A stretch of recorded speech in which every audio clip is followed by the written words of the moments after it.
Oui, bien, en fait, on va commencer par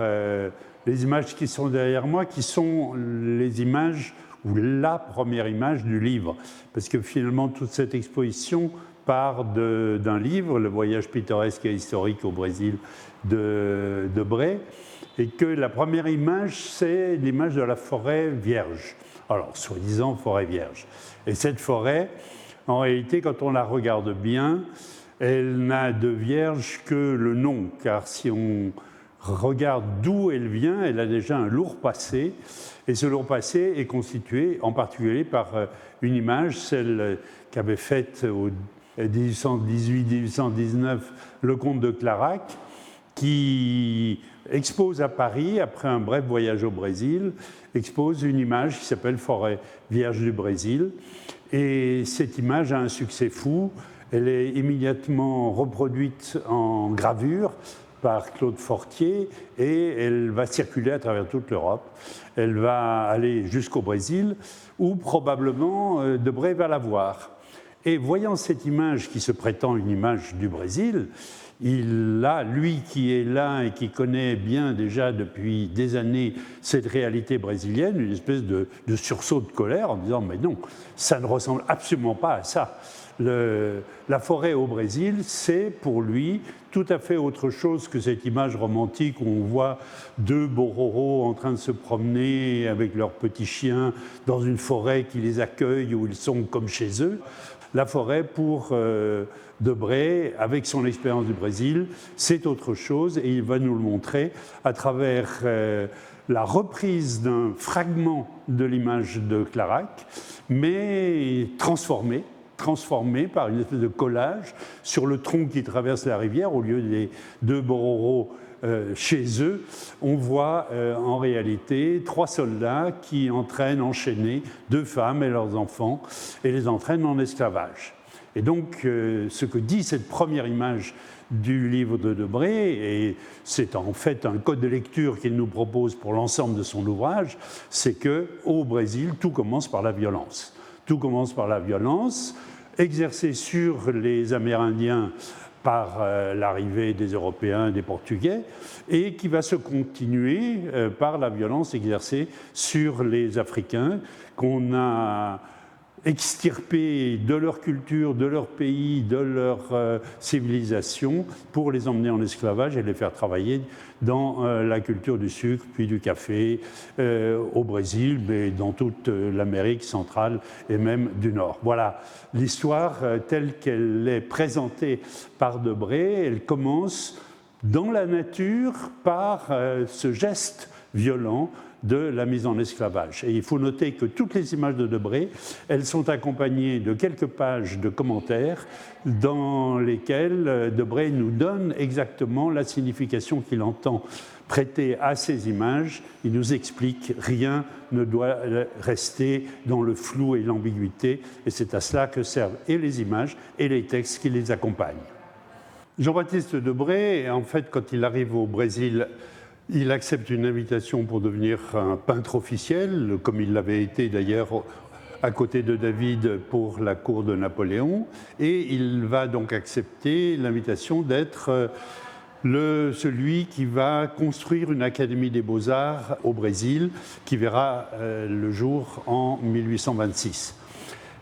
Il reste donc 15 ans, mais pendant ces 15 ans, en dehors de son travail officiel, il va, de son côté, je dirais en cachette, produire 800 aquarelles qui sont en fait sa vision de la réalité brésilienne telle qu'elle se présente au moment où la colonie portugaise se transforme en empire. Et cette transformation, il voit bien, elle met au centre de sa réalité sociale et politique, le travail des esclaves. Et le travail des esclaves devient pour lui donc le centre de l'activité de la ville de Rio de Janeiro, et il va la suivre dans des carnets, il s'assoit sur les trottoirs et regarde la vie publique, la vie laborieuse telle qu'elle se développe.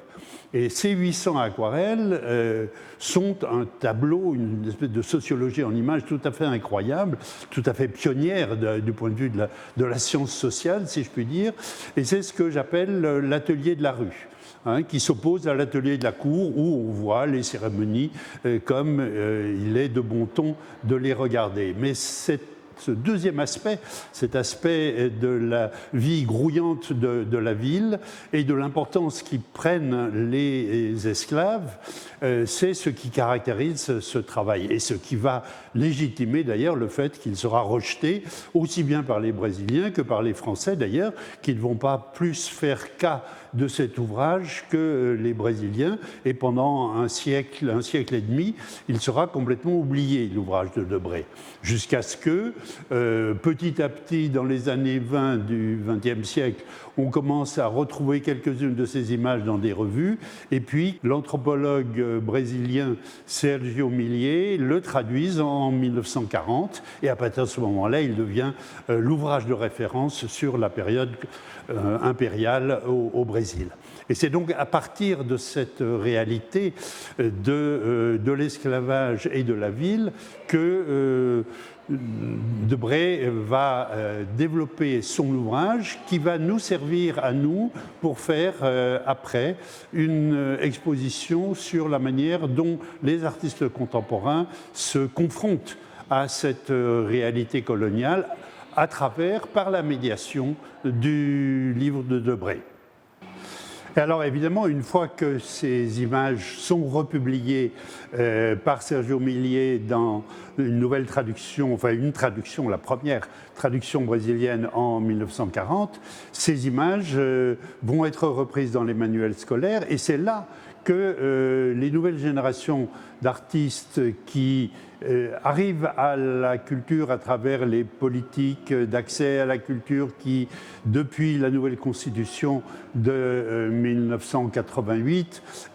favorisent l'accès des indigènes amérindiens et des afrodescendants à l'école, où ils vont rencontrer effectivement dans les manuels scolaires ces images de leur propre passé, ces images du passé de leur communauté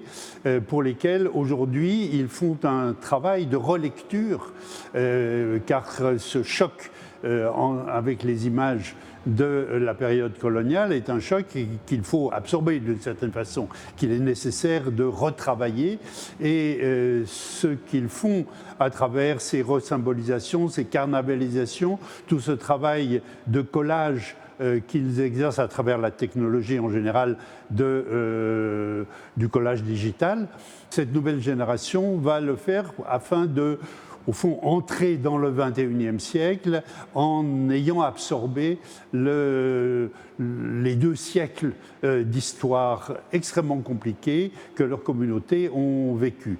Et donc la place centrale de Debré là-dedans est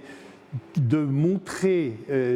avec un maximum de réalisme ce qu'a été la période coloniale, et le travail des artistes d'aujourd'hui est de se confronter à cette violence, à ce décalage culturel tel qu'il est exprimé dans cette iconographie. Et quand je dis exprimé dans l'iconographie, c'est toute la ville d'une certaine façon qui est pleine de ces images, car les images de Debré, on les retrouve aussi bien sur des bouteilles de cachaça, sur des tapis de bain, sur des calendriers des postes, sur des t-shirts, elle est partout. Mais une fois qu'elle est diffusée aussi largement, et en dehors du contexte du livre qui lui donnait sa signification, cette iconographie perd une bonne partie de son sens, elle devient une espèce d'exotisme propre à la société de consommation d'aujourd'hui, et il est donc nécessaire que ceux qui y sont directement figurés reprennent ça en main afin de donner du sens à ces images, de donner à nouveau du sens. Debré avait donné un sens très clair à ces images. Eh bien, la nouvelle génération doit faire le même travail. Et d'une certaine façon, comme Debré avait critiqué l'image de Clairac, eh bien, selon les mêmes méthodes, les artistes d'aujourd'hui reprennent et critiquent les images de Debré pour leur donner une signification à ce 21e siècle commençant.